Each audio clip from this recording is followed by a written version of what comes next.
children safe and happy with their families. Nothing could be more important to the future of Florida. But if you and other legislators do not act, more children than ever before will be taken from their homes and placed in costly state-licensed foster care.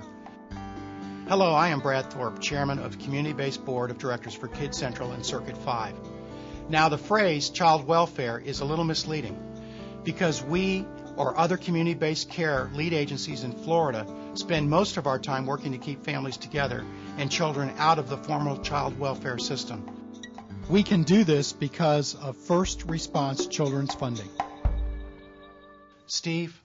First Response Children's Funding is provided by the Title IV-E Waiver, a piece of legislation that marries federal dollars with matching state funds. Without the flexibility of the waiver, Florida's children would have to actually suffer abuse or neglect before funding could be used to help them and their families. First Response Children's Funding allows great flexibility for helping our children with the best possible solutions.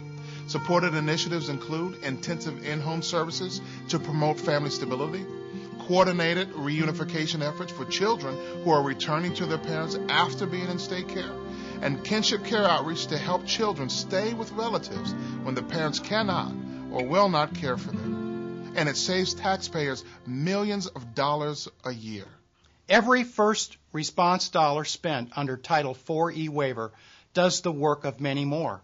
For example, CBC lead agency spent more than $23.5 million in the 2007-2008 fiscal year for programs that provide short-term relief and support to families who are at risk for abuse and neglect.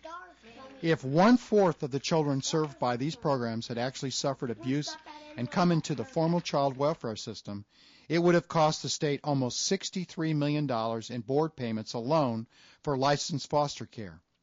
That is the savings of nearly 40 million taxpayer dollars, and the outcomes for these children were far better. This funding isn't only essential for our children's future, it's just good business. First Response Children's Funding truly makes both economic and social sense by stopping abuse before it starts. But our children need your help. Very soon you will vote on funding cuts that could eliminate the Title IV-E Waiver. Please, do not cut general revenue funds for community-based care and risk losing flexible first response funding. Vote no on funding cuts that would harm our children while costing taxpayers millions of additional dollars every year.